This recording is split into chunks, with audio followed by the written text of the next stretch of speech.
થરાદના ભૂરિયા 11મુખી હનુમાનજી આશ્રમના મહામંડલેશ્વર ગેવરદાસજી મહારાજે મહાકુંભમાં વસંત પંચમીનું શાહી સ્નાન કર્યું.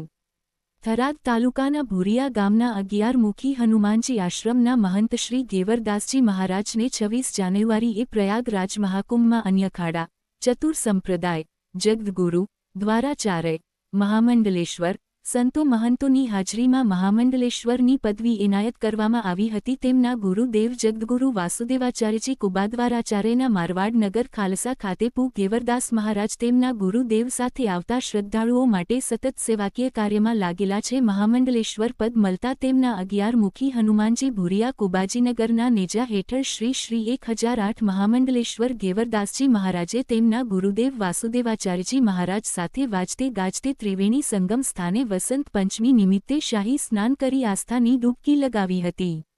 અહેવાલ સરવંત સાધુ બનાસકાંઠા.